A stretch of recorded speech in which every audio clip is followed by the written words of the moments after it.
Oportunidades en la educación inclusiva, en la educación superior, la accesibilidad en juego. Ese es el tema central en la jornada de hoy y es por eso que, bueno, en la conferencia de apertura se van a estar hablando de los desafíos de la educación inclusiva en la formación docente.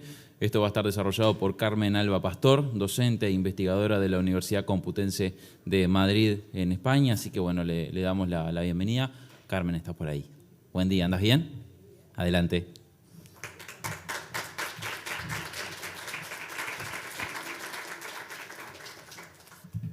Bueno, pues buenos días. Muchísimas gracias por estar aquí con este madrugón y sobre todo porque es el tercer día del Congreso, con lo cual ya pues tenemos que persistir. En el DUA ya sabéis que yo tengo ya la de formación y hablamos mucho de la importancia de la persistencia. Entonces os agradezco que estéis aquí y que por el interés, además de participar en lo que vamos a hablar hoy, que es la formación del profesorado en esta conferencia. Y quiero aprovechar también pues, para agradecer al Ministerio de Educación y Cultura y a la Oficina UNESCO Uruguay que me hayan invitado y me hayan dado la posibilidad de compartir pues, mi experiencia y el trabajo que realizo pues, con todo este congreso donde estamos viendo tantísimas aportaciones, tantísima actividad, tantísimas personas implicadas y eso la verdad es que son vitaminas, ¿no? para seguir trabajando y entendiendo y reconociendo que la labor de la educación inclusiva y la educación inclusiva como visión, como forma de trabajo, pues es una realidad a la que tenemos que ir dando forma. Y también quiero dar las gracias a toda la organización, todo ese equipo de personas y colaboradores que han permitido que estemos aquí con esta naturalidad, con esta calidez y gracias.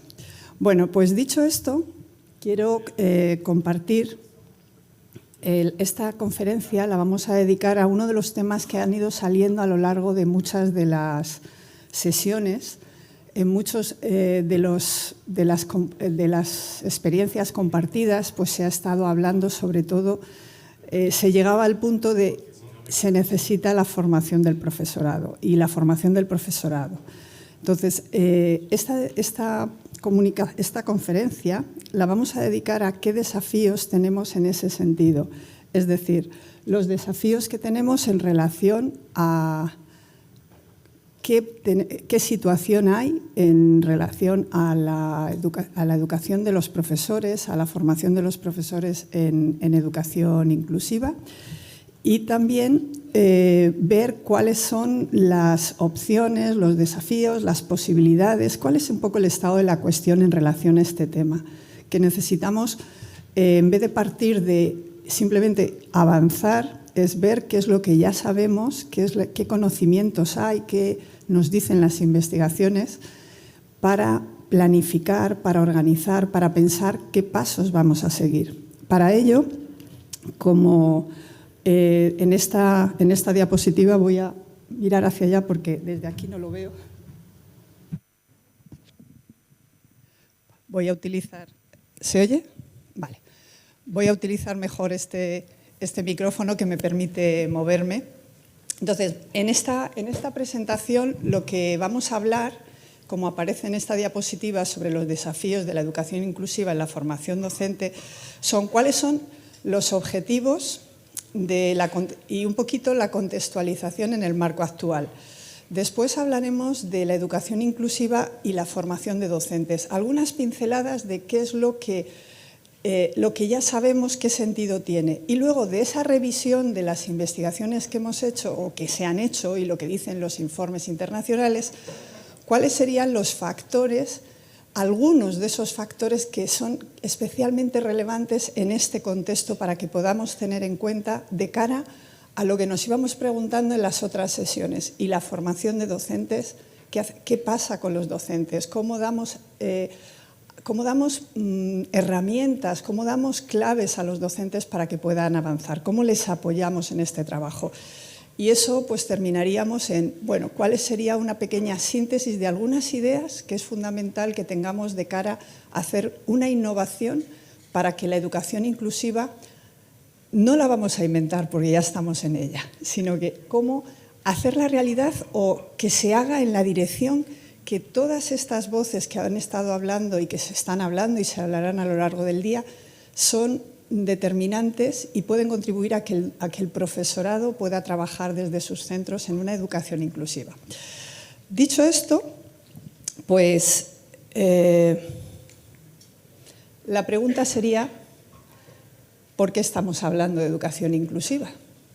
Porque la educación inclusiva, en el fondo, ya hace tiempo que la hablamos, estamos trabajando en ella, pero ¿por qué estamos preocupados ahora? Pues porque estamos viviendo un momento histórico.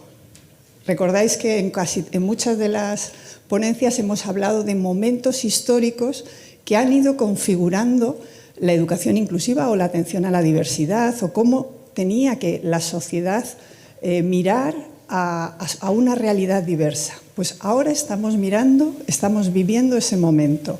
Es un momento en el que se está configurando las nuevas rutas o los nuevos destinos o cómo queremos definir la educación inclusiva.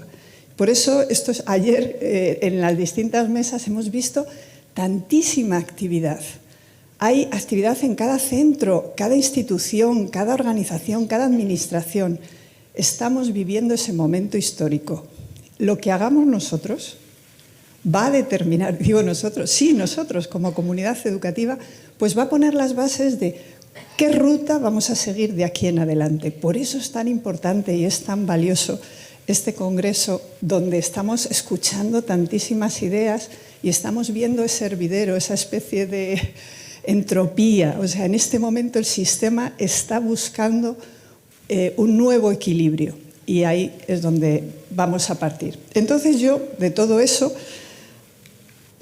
compartir que estamos además haciéndolo de manera compartida muchos países, no voy a decir todos, pero muchísimos países, y eso nos ayuda, porque la comunidad es un motor y estamos compartiendo experiencias de Argentina, de Uruguay, de Costa Rica, de España, y eso nos ayuda, porque estamos buscando soluciones a un problema común y a un reto común, que es el objetivo, el ODS número 4, que es lograr una educación inclusiva y de calidad para todos, para todas las personas, todos los niños, niñas, estudiantes y a lo largo de la vida, una educación de calidad.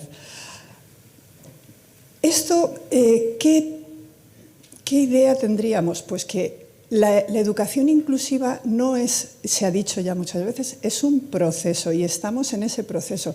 Pero eso no significa que todo lo que hagamos está bien, porque parece que todo cupiera.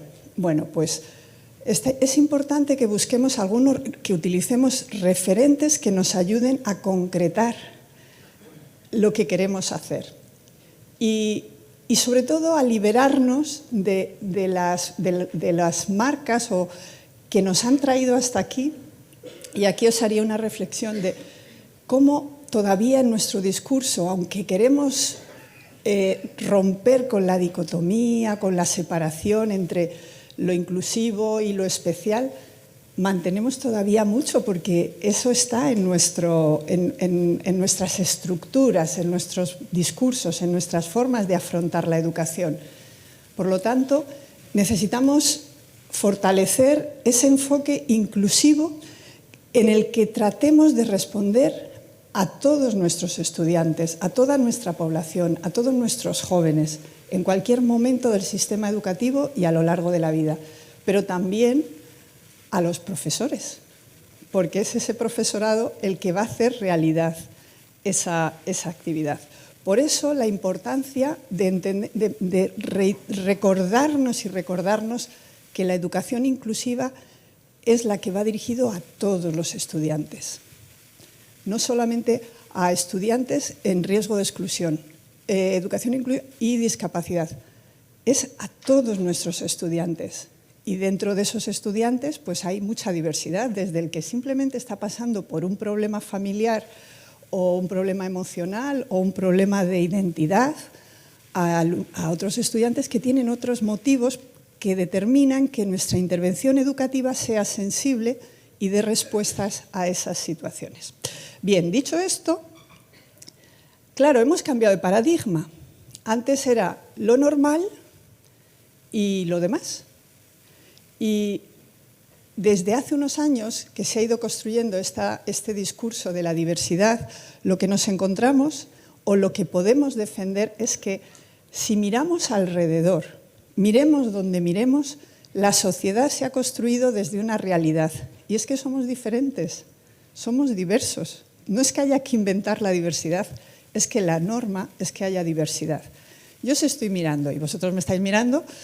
Si nos miramos los unos a los otros, veremos que llevamos diferente peinado, tenemos diferente talla, nuestras caras son diferentes, nuestras voces son diferentes, nuestros gustos son diferentes. Pero eso no nos hace diferentes como personas, simplemente son matices que tenemos. Así pues, lo sorprendente es que en educación hayamos mantenido como clave de intervención la uniformidad. Ningún negocio triunfaría desde la uniformidad. ¿Quién iría a una peluquería que solo tuviera un color de tinte, o solo hubiera un corte de pelo, o solo hubiera unas gafas, o solo hubiera una talla de zapatos? La sociedad está basada en la diversidad. Y esa diversidad es la norma. Y lo excepcional es que en educación hayamos trabajado tantos años sin tener eso en cuenta. Desde que llega un estudiante a un centro educativo y para cualquier proceso, imaginaos si somos diferentes en la talla de zapatos, preferencias, cuando hay millones de neuronas interviniendo en el aprendizaje, ¿cómo va a ocurrir? Lo mismo en el mismo tiempo, de la misma manera para todos los estudiantes. Entonces tenemos que naturalizar que lo normal es la diferencia y que la diversidad es realmente la norma. No entendida como grandes diferencias abismales, sino quizá como matices a la hora de realizar determinadas tareas que tienen que ver con el aprendizaje y que llamamos normalmente como la variabilidad, los matices en los colores, ¿no? Cuando coges una paleta de colores y ves que dentro de un mismo color, que podría ser una de nuestras competencias, hay matices en los procesos, hay matices en cómo se aprende. Así pues, en nuestro caso, estamos ya imbuidos, y en este contexto realmente lo tengo fácil, en otros contextos tendría que tratar de convencer a la audiencia, pero aquí lo tenemos fácil. Estamos de acuerdo en ese punto también, que la diversidad es la norma. Y desde hace años, en teoría, ya somos inclusivos. Pero ¿qué ocurre? Como se ha ido diciendo a lo largo de estas sesiones, y ahora estoy contextualizando algunas claves de lo que ha ido saliendo que van a ser relevantes para lo que vamos a presentar, lo que nos dicen los datos, que son bastante tozudos, es que sigue habiendo mucha exclusión. Ayer lo hablabais en el acceso a los centros, en el acceso a los procesos, en la forma de transitar y participar dentro de los centros. Hay muchos procesos de exclusión y hay unos datos que en todos los informes internacionales aparecen y aparecen y aparecen, y aunque hay algunas mejoras, siguen diciendo que aquellos estudiantes que tienen dificultades siguen teniendo dificultades aunque estén escolarizados en centros ordinarios con sus compañeros, etc. Y los que vienen en familias que tienen menor contexto económico, centros educativos que están en unas zonas o en otras de las ciudades. Todo eso genera muchos procesos de exclusión. Así pues, por eso es tan importante que estamos ahora en este momento de entropía donde todo se está moviendo. ¿Por qué? Porque tenemos que reorientar nuestras prácticas y nuestros sistemas educativos. Especialmente hoy vamos a mirar entonces en esta sesión qué pasa con la formación de los docentes. Bien, pues ¿qué nos dicen las investigaciones que se han realizado, etcétera? Bueno, pues que la preocupación por la formación de los docentes es uno de los temas en educación inclusiva, es el que mayor interés despierta, es sobre el que hay mayor número de estudios, investigaciones, etcétera, porque es la gran preocupación, porque necesitamos tener unos docentes que tengan la posibilidad de responder a esa nueva situación que se encuentran en las aulas y que en la mayoría de los casos, o por lo menos un gran número de estos docentes, especialmente los que están en activo, no han tenido esa formación. No hemos tenido esa formación. Yo cuando estudié, aunque yo estudié educación inclusiva, pero desde un paradigma que ahora mismo es doloroso mirar, cómo lo que aprendíamos era a excluir y cómo trabajábamos desde la exclusión y cómo se excluía y era natural que los alumnos abandonaran los centros. Entonces, ahora lo que estamos trabajando es en que hay que reconceptualizar, es decir, tenemos que aprender a pensar de otra manera y eso es casi más difícil que aprender a pensar directamente desde la inclusión. Ese proceso de reconceptualización requiere mucho trabajo. Así pues, de los resultados que se identifican en relación a la formación del profesorado, una de las claves que aquí se ha puesto en evidencia con todas las presentaciones es que no hay una respuesta única, no hay una respuesta simple y lo que se necesita es un planteamiento que pueda responder a esa multitud de factores y elementos que intervienen en la formación del profesorado. Entonces, vamos a ver de los factores que han aparecido, que podemos en este tiempo comentar de una manera clara. Vamos a hablar a partir de aquí de 5 factores o 4 factores. El factor actitudes en los docentes hacia la educación inclusiva, la formación inicial de los docentes, la formación continua de los docentes y el papel de la planificación institucional. Vamos a ver estas 4 variables. Entonces, dentro de estas 4 variables, en relación a la primera de ellas, lo que son las actitudes de la educación inclusiva es también otro de los temas que mayor atención despiertan. Hay muchísimos estudios que lo que han buscado era qué pasaba con las actitudes de los docentes. ¿Por qué? Porque esas actitudes, esas creencias, lo que muchas veces me habréis oído decir, la mirada de los docentes hacia la diversidad determina su práctica. Pero hay una buena noticia que nos dicen las investigaciones, es que la mayoría de los docentes tienen una actitud positiva hacia la inclusión. No todos tienen una actitud positiva, pero sí que manifiestan actitudes positivas.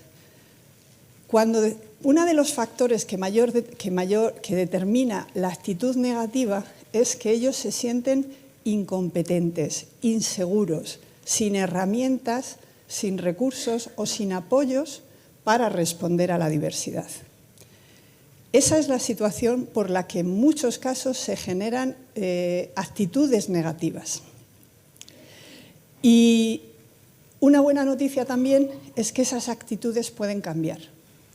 Y uno de los elementos que determina ese cambio es la formación y la experiencia en entornos de diversidad, con acompañamiento, pero la formación, la información y la formación de cómo trabajar y trabajarlo permite, y aparentemente eso es lo que nos dicen las investigaciones, y yo diría también mi experiencia, es que eso se puede cambiar, no son permanentes, sino que se pueden cambiar con formación.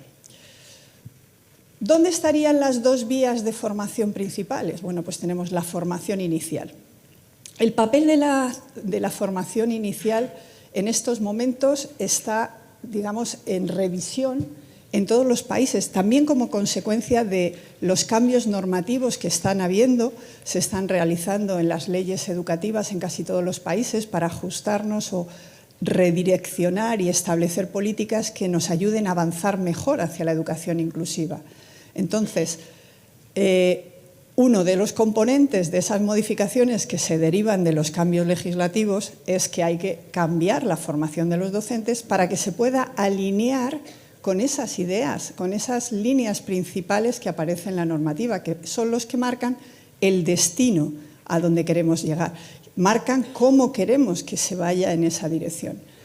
Entonces, ¿cómo se está haciendo? Pues algunas claves que aparecen en relación a este tema es que, dada la complejidad que está adquiriendo la formación del profesorado, en la mayoría de los contextos se está elevando a categoría universitaria, porque empieza a ser una profesión muy especializada. Es una profesión para la que se necesita una gran formación. Y esa formación va a determinar las actitudes, las competencias y la manera de trabajar y de pensar la educación. Entonces, por eso, en general, en la educación se está defendiendo y se está introduciendo como formación obligatoria para todos los docentes y profesionales de la educación, que en la formación inicial tiene que haber formación en elementos que tienen que ver con la psicodidáctica o componentes pedagógicos sobre cómo intervenir en los contextos educativos. ¿Qué nos dicen las investigaciones? Pues que cuando esa información está en la formación inicial de los docentes, estos docentes que tenían esa formación inicial con ese componente se sienten más competentes, se sienten más seguros y ven más natural el hecho de trabajar en contextos diversos. ¿Por qué? Porque forma ya parte de su universo natural. Empieza a ser natural pues que tú tienes que trabajar desde esa perspectiva. En muchos países también lo que se está haciendo es que esta formación, España está en esa línea o estuvo en esa línea, de formación regulada. ¿Qué quiere decir? Que tiene que haber una conexión entre las políticas, las prioridades públicas y la formación que reciben los docentes, porque necesitas que tu ejército, los docentes somos un ejército, pues estemos alineados y sepamos en qué dirección tenemos que trabajar. Por ejemplo, la competencia digital, la competencia para la educación inclusiva, para los contextos multiculturales, las lenguas. Eso necesitamos garantizar que va a estar en la formación del profesorado. Y a veces lo que se regula es una gran parte de esa formación y luego cada universidad o cada centro de formación introduce elementos optativos o particulares, pero la formación se busca que esté regulada en parte para garantizar ese tipo de formación. ¿Cuáles serían los componentes que son también bastante comunes en casi todos nuestros sistemas de formación inicial de docentes? Pues el componente disciplinar, el componente pedagógico, didáctico, pedagógico, psicopedagógico y el componente de prácticas. Variamos bastante y se varía sobre todo de unos niveles a otros en la distribución de estos porcentajes. Según en qué contextos, pues los docentes pueden tener mayor dedicación al contenido psicopedagógico, como ocurre normalmente en muchos sistemas para la educación inicial, la educación de profesores de enseñanza preescolar, inicial y básica o primaria. Ahí hay más componente psicopedagógico y en cambio en secundaria es tanto el peso de lo disciplinar que lo psicopedagógico tiene muy poco. Pero ¿qué es lo que demandan los profesores? Los profesores lo que demandan es formación pedagógica, porque es la que les da las herramientas para poder trabajar en las aulas. Y el tercer componente, que cada vez cobra mayor relevancia y hay sistemas y experiencias que se orientan en ese sentido, es el componente de las prácticas. Tiene que haber una conexión entre la formación del docente desde el comienzo, desde su formación inicial, con el conocimiento teórico, pedagógico, disciplinar. Y eso es lo que va a hacer que luego sea más sencillo trabajar, porque ya el universo, la forma de trabajar en los centros, etcétera, estará como componente.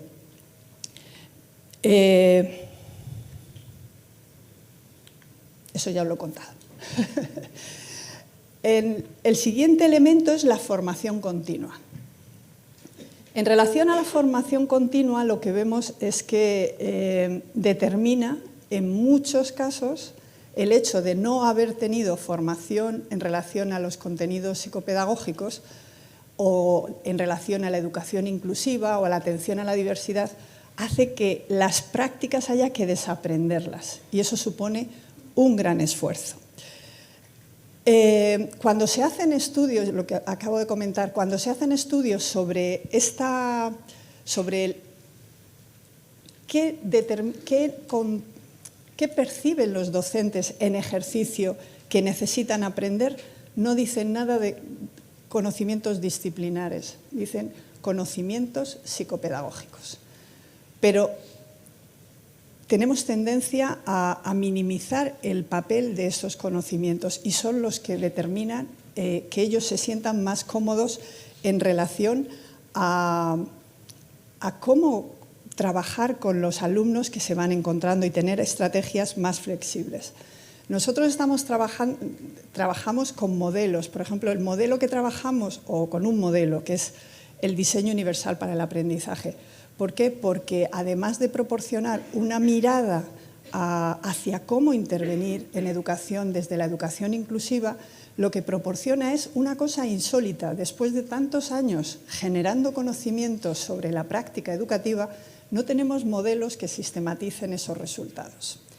Y una excepción es el diseño universal para el aprendizaje, que lo que hace es hacer una revisión de las prácticas educativas y construir desde esas prácticas o esas investigaciones, esos resultados que indican qué es valioso, qué sirve, qué funciona, qué es lo que nos han dicho las maestras y los maestros que cuando tienen una situación utilizan y funciona, y eso a veces está también reconocido en investigaciones, eso está sistematizado, de tal manera que quien aprende eso, aprende desde el conocimiento ya generado. No tienen que reinventar la rueda cuando llegan al aula, sino que ante situaciones de diversidad, qué cosas son las que no debes olvidar. Y puedes mantener una estructura que te permite dar respuestas a esas diferentes necesidades. Estamos haciendo ahora una investigación en la que participa Uruguay, en el que estamos escuchando a los docentes que nos dicen en la práctica qué dificultades, qué barreras encuentran para llevar a cabo la educación inclusiva. Entonces, estamos trabajando desde sus necesidades con una formación sobre el DUA, pero en equipos docentes, en centros. Y esa formación además no se hace de un día para otro, sino que tiene unos ciclos que se basan en la reflexión sobre la práctica. Intentan llevarlo a la práctica, encuentran dificultades, compartimos esas dificultades, se buscan soluciones y seguimos avanzando. Entonces, esa investigación la estamos haciendo con 10 escuelas en España, en distintas zonas de España, Salamanca, País Vasco, Almería, Sevilla y Madrid. Y aquí en Uruguay hay una profesora de la Universidad Católica, Martina Silva, y 2 escuelas. La Escuela Juana de América, tenemos aquí participación, y la Escuela Life School.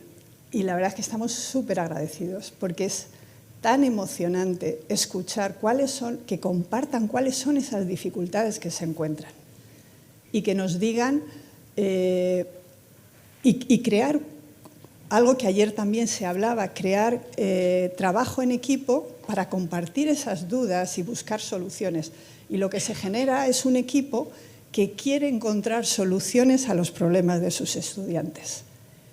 Eso tiene un poder maravilloso. Así es que vaya por delante mi agradecimiento a cada escuela, las de aquí de Uruguay, y a las escuelas que nos están enseñando y nos están ayudando a entender entonces cómo hacer esa formación para los docentes. Entonces, la formación para los docentes que hacemos muchas veces de formación en cursos es interesante porque sean cursos online, sean cursos presenciales, sean cursos híbridos. Todos esos cursos son importantísimos para generar conocimientos, para generar conciencia, pero no transforman las prácticas. La idea de la maestra, maestro, profesor solitario no funciona, se quema, se diluye en él. Es bueno que lo hagan, pero si queremos transformar prácticas hay que pensar en los centros y hay que hacer formación vinculada a las necesidades percibidas por los docentes o a las nuevas formas de trabajo y al trabajo en equipo. Entonces, todo ello configura Esto está en relación, nosotros este modelo y como algunas experiencias se han presentado aquí, surgen porque las investigaciones nos lo llevan demostrando y contando desde hace mucho tiempo. La información continua tiene que ser en centros para responder a las necesidades de los docentes, no solamente a olas de modas que estamos, sino qué es lo que en la práctica nos demandan los docentes. Y por ello, no obstante, es importantísimo el que todo el mundo vaya teniendo acceso a esas situaciones de formación en diferentes formatos, etc. Y el último de los elementos es la importancia de la planificación institucional. Claro, todo esto tiene que, desde las administraciones, la función que tienen es el coordinar las estrategias, poner medios para que se haga ese esfuerzo y además que estén coordinados, porque ayer aquí lo que estamos viendo es la cantidad de experiencia, la cantidad de energía, la cantidad de buenas experiencias que se están realizando, pero también la necesidad de que eso se coordine, que se creen sinergias, que se aprenda de esas experiencias y se construya un conocimiento que se dé visibilidad a todo ese esfuerzo. Y eso también tiene que tener una compensación más allá de la satisfacción del día a día para los docentes. Yo creo que tanto centros como docentes pues tienen que se propone desde cualquier organismo la posibilidad de que haya una visibilización de carrera docente, de que ese esfuerzo, de que esa formación se vaya reconociendo en una carrera docente para que luego puedas optar, por ejemplo, a los equipos directivos, a formación para equipos directivos, promover hacia determinadas situaciones, etc. Y por otra parte también hay que evaluar todas estas iniciativas que hacemos, porque el hecho de que las hagamos con muy buena voluntad no significa que tengan los resultados que queremos. También tenemos que aprender la importancia de los datos y de la evaluación. Porque la evaluación, como les enseñamos a nuestros estudiantes, lo que nos permite saber es cómo vamos. Vamos en la dirección adecuada, hay que cambiar de dirección, qué hemos hecho bien, qué no estamos haciendo bien, qué deberíamos cambiar. Así pues, estos serían como las 4 grandes líneas sobre las que tenemos que trabajar. Entonces, para terminar, y que haya tiempo así si queréis hacer alguna pregunta, estarían los desafíos. ¿Cuáles serían los desafíos después de todo esto que hemos ido viendo? ¿Cuáles serían los desafíos a los que nos enfrentamos? Pues en primer lugar, que la formación tenemos que pensar desde cualquiera de nuestros contextos, lo digo porque nosotros estamos en ello también, una formación para un cambio de actitudes y que el imaginario de la diversidad y la educación inclusiva no sea algo solamente propio de los docentes y de las escuelas, sino que esto hay que compartirlo a nivel de sociedad, porque la responsabilidad de la educación inclusiva, que viene de sociedades inclusivas, también de construir una sociedad inclusiva, no es solo nuestra. Este tipo de eventos creo que es muy positivo, junto con otras medidas, para dar visibilidad a esta situación. Para dar visibilidad a este reto. La educación inclusiva no es solo de responsabilidad de la maestra del aula, es una responsabilidad de todos. Y cómo se va construyendo, y aquí hemos visto pues, cómo hay instituciones, cómo hay organizaciones que están implicadas. Bueno, pues construir esa cultura y esos sistemas de formación es uno de los primeros retos o uno de los retos que tenemos que lograr. En segundo lugar, ya lo hemos comentado, es importante que la formación de los docentes esté alineada con esas líneas prioritarias o con esas políticas que cada país, y que en este momento con la Agenda 2030 tenemos comprometida, avanzamos en esa línea. Hay que tener sistemas para revisar los planes de estudio, de formación de nuestros docentes, tanto en inicial como en educación, formación continua, para que esos esfuerzos que estamos haciendo para la formación contribuyan a dar esas herramientas, conceptuales y para la práctica que permitan que todos como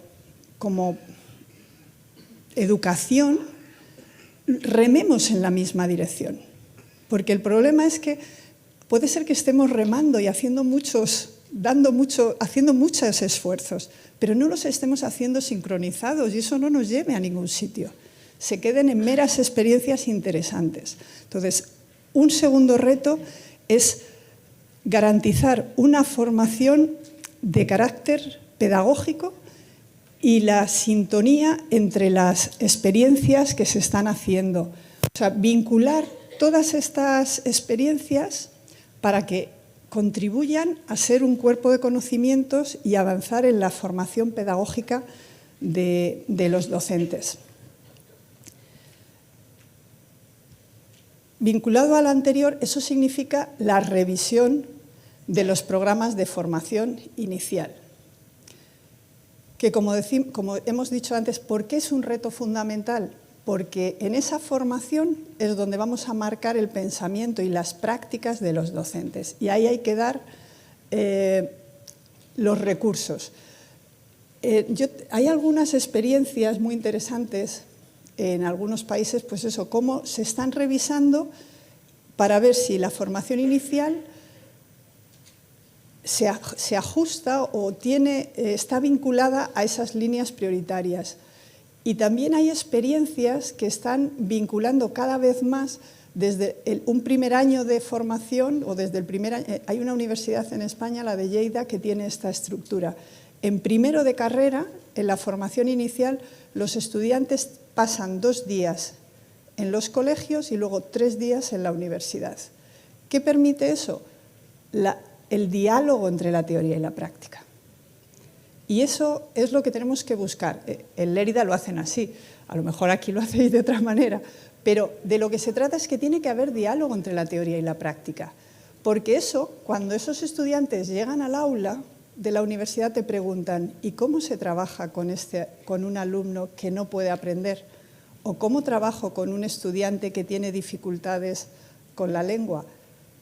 Y eso nos obliga también a ir revisando y de alguna manera ajustar mejor los contenidos de la formación a las necesidades que se van a encontrar en la práctica. Por otra parte, ayer veíamos que hay muchos actores dentro de la educación inclusiva y dentro de la formación del profesorado. Pues es necesario que nos sentemos a hablar y encontremos formas de conectarlo, de conectar todos esos elementos, todos esos planes de estudio que tenemos que conviven y buscar cuáles serían los ejes. Nosotros tuvimos en una promoción anterior a las que tenemos ahora, era obligatorio un número de créditos, como se decía, en formación psicopedagógica. Y eso ayudó muchísimo a la transformación de las escuelas, muchísimo. Entonces, coordinar para que la formación psicopedagógica no sea algo que luego hay que hacer cuando se terminan los estudios, sino integrarlo y conectarlo y coordinarlo para que los encargados de dar la formación psicopedagógica se integren dentro de la formación inicial. Y por otra parte, lo de crear una oferta formativa rica, grande, que permita a cualquier docente desde cualquier rincón acceder a una formación que le capacite para tener herramientas de trabajo, preferentemente en equipos docentes, pero como mínimo con acceso a información para formarse en esas necesidades que ahora mismo son muy compartidas de cómo responder a la diversidad en las aulas. Y eso hoy en día pues sabemos que existen muchos formatos híbridos, presenciales, mixtos, pero lo importante es que se pueda llegar a esa formación y se pueda tener acceso a esa formación. Y luego también, para poder planificar la formación continua, estaría el diagnóstico de los centros, es decir, qué situación tienen los centros, porque hay centros que tienen más dificultades que otros por sus circunstancias. Entonces, a lo mejor son los primeros centros que requieren de apoyos, de apoyo técnico, de apoyo de personal y apoyo en formación, cómo responder y buscar respuestas. Entonces, la oferta de formación continua se tiene que ajustar mucho también a esas circunstancias. No es el café para todos. Volveríamos a ser muy poco inclusivos si a los centros les diéramos también café para todos. Los centros también necesitan responder a su diversidad y desde ahí la formación flexible, multiformato, tiene que poder responder a esas diferentes necesidades. Y para terminar, pues sería contribuir a la profesionalización de la carrera docente. Eso es muy importante. Cada vez, cuando algo pasa en la sociedad, todo lo tiene que resolver la escuela. ¿Os habéis dado cuenta? Eso pasa aquí también. Que hay no sé qué, es que la escuela tiene que trabajar esto. Que hay, es que esto lo tiene que trabajar la escuela. O sea que la escuela y los docentes cada vez tienen más responsabilidades, se nos mira para que hagamos muchas cosas, pero se necesita que haya políticas que ayuden a la profesionalización y el reconocimiento de la carrera docente más allá del Día del Maestro y la parte afectiva de los docentes. No, desde una parte profesional que se espera de cualquier otro profesional que tiene esa gran responsabilidad en la sociedad. Es quizá la carrera, al médico puede que no vayas, pero a la escuela no hay nadie que no haya ido a la escuela. Y pasamos allí muchas horas. Entonces, los docentes tenemos que buscar que esto mejore. Y bueno, entonces, para terminar, he puesto una foto en esta diapositiva en la que hay una serie de barcos de vela navegando. Bueno, pues la clave es, el mensaje que me gustaría transmitir es que es necesario innovar en la formación del profesorado, por supuesto, porque es con los docentes, con los centros y con las políticas, con la combinación de todos estos elementos en la sociedad, en el contexto, con la sociedad civil, cómo se puede avanzar a hacer real la educación inclusiva. La metáfora del barco es que ahora mismo estamos ajustando el rumbo. Las nuevas políticas lo que nos están marcando es cuál es el destino, hacia qué rumbo tenemos que seguir. Entonces, tenemos que ajustar todas nuestras naves. No es que tengamos que hacer otras naves, ni necesitamos otros barcos, porque la educación no para. Este cambio lo tiene que hacer en marcha y tenemos que hacer ese ajuste de rumbo que marcan las políticas, pero que no se puede llegar a ese destino si no tenemos barcos y marineros. Así es que, buen viaje.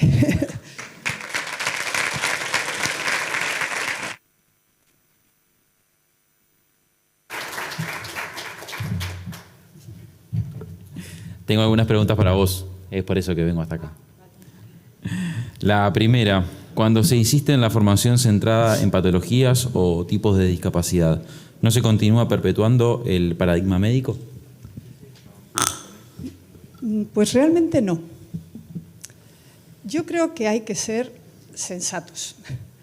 Y una cosa es que la enseñanza la dividamos o clasifiquemos y utilicemos de manera sistemática, sin personalizar a las personas por sus condiciones. Yo estaría en la categoría alta, muy alta, no cabes. No se trata de eso. Hay un conocimiento científico que se ha elaborado gracias a muchos profesionales a lo largo de muchos años que nos ayudan a comprender cómo tenemos que intervenir. Y no podemos hacer intervenciones que sean café para todos. Entonces, hay que seguir aprendiendo qué necesidades se derivan de tener ciertas circunstancias. Yo necesito saber cómo tengo que trabajar cuando tengo un estudiante que tiene unas determinadas necesidades. Entonces, si tengo que esperar a descubrirlo todo, no podré hacer una buena intervención. Entonces, combinar el tener conocimientos científicos, profesionales, didácticos de cómo intervenir con ante una determinada necesidad o a determinadas situaciones nos ayuda o sea, lo que creo es que no hay que tener miedo a eso. O sea, el conocimiento científico está ahí. Entonces, otra cosa es que eso lo utilizáramos solo para clasificar a los alumnos. Entonces, yo creo que, no sé si le podríamos llamar de otra manera, pero que yo necesito saber pues, cómo intervenir cuando tengo un alumno que tiene problemas de atención. Yo necesito saber que es que ese niño no es que sea un niño muy nervioso o que es que tiene un TDAH y ese TDAH está justificando que tenga ciertas situaciones. Entonces, yo creo que en el nivel profesional a lo mejor iremos ajustando la lengua, pero el conocimiento científico de la profesión docente que ha estado trabajando con los alumnos con necesidades especiales a lo largo de todos estos años no se puede tirar por la borda. En ese sentido lo estaba utilizando, no sé si lo he expresado mal, pediría disculpas si es que lo he expresado mal, pero me refiero a eso. O sea, eso es necesario conocerlo. ¿Y cómo formar docentes para trabajar junto a otras figuras de apoyo dentro del aula?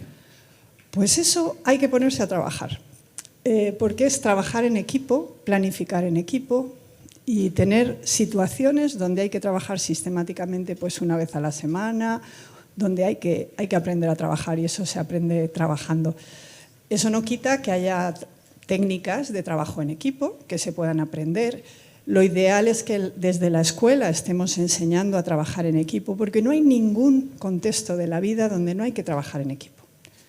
Aquí tú y yo, ¿ves? Estamos trabajando en equipo y ha sido casi natural, ¿a que no lo has notado? Funcionamos perfecto. Bueno, de lo que se trata es de reconocer a quien está a nuestro lado, a quien trabaja con nosotros y saber sintonizar. Incluso aunque no nos caigamos bien, aunque no nos conozcamos, es que lo prioritario es saber dar respuestas a nuestros estudiantes. Entonces, cuando eso está por encima de que pues hablaremos de nuestros estudiantes, no de otras cosas. Y yo creo que esto es un aprendizaje que hay que promover desde la escuela, en la universidad y desde luego en el trabajo. La última y no es tan difícil. ¿Cuál es la experiencia española trabajando con docentes universitarios en prácticas inclusivas? ¿Cuál es? ¿Cuál es la experiencia española trabajando con docentes universitarios en inclusión, en prácticas inclusivas? Pero se refiere la pregunta, perdón, es que creo que hay algo que no entiendo. ¿Los docentes universitarios? En prácticas inclusivas. ¿Tienen prácticas inclusivas los docentes universitarios? Sí, porque hay estudiantes con distintas capacidades dentro de las facultades. Entonces, no hay una práctica en concreto. Es que todas las universidades tienen, desde hace muchos años, van incorporando estudiantes con distintas capacidades. Hay unas oficinas de atención a la diversidad que nos facilitan información de cuándo vamos a tener estudiantes que necesitan algún tipo de ajuste, adaptación, para que, como decíamos antes, no es una información que trate de categorizar, sino que nos facilita que en el grupo hay una persona y sabemos que tenemos que tener pues a lo mejor ciertos materiales disponibles o garantizar que se hace la evaluación de acuerdo a esas medidas. Entonces, no sé si la pregunta iba por ahí. Si no es por ahí, podéis reformulármela.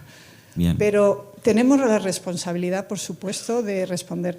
No sé si lo hacemos bien, mal, todos, pero desde luego no se cuestiona. Cualquier estudiante con algún tipo de necesidad específica que ellos normalmente o ellas tienen que se presentan a esa oficina o en la matrícula lo indican para garantizarse una serie de servicios. Y eso no se lo tienen que decir a los docentes, sino que lo dicen en esa oficina. Y esa oficina gestiona cómo, si se facilita información a los docentes o simplemente se les adapta a unos puestos de trabajo que a lo mejor nosotros no nos enteramos. Y otras veces pues, los estudiantes vienen a ti y te lo explican. Tengo esta situación, necesito esto. Desde enfermedades mentales, o sea, ahora por ejemplo en la universidad se ven muchas, tenemos estudiantes temas de depresión que están afectando a la asistencia a clase, por ejemplo, o la carga de trabajo, pues esas cosas pues nos las dicen y las tenemos en cuenta. ¿Y cómo responden los docentes a ese tipo de anuncios, por ejemplo? Supongo que habrá variedad. Quiero decir que no tengo un estudio claro de resultados, pero es natural. De hecho, mi facultad, claro, al ser de educación, nosotros tenemos mucha presencia de estudiantes con capacidades muy diferentes, desde temas motóricos que venían ayer, hablábamos, pues, por ejemplo, que vienen con sus asistentes a clase, Hay políticas que hay estudiantes que vienen con su asistente a clase pedagógico, hay otros con sus asistentes personales o personas que vienen con agendas, utilizan sistemas ahora tecnológicos que facilitan que tomen apuntes, que lo impriman, que nos entreguen trabajos. Pero antes, por ejemplo, enviábamos los exámenes a la ONCE y nos devolvían los exámenes impresos en braille para que los alumnos hicieran los exámenes en braille y luego ellos nos devolvían las contestaciones de los estudiantes. O sea que eso está cambiando mucho, pero forma parte de nuestros... En nuestros edificios también hay barreras arquitectónicas, entonces se van mejorando, pero es parte de la vida, ¿no? Es un paso a paso. Es un paso a paso, exacto. Esto es el proceso y caminante no hay camino, se hace camino al andar. No tengo más preguntas para compartir contigo. Pues qué pena. ¿Eh?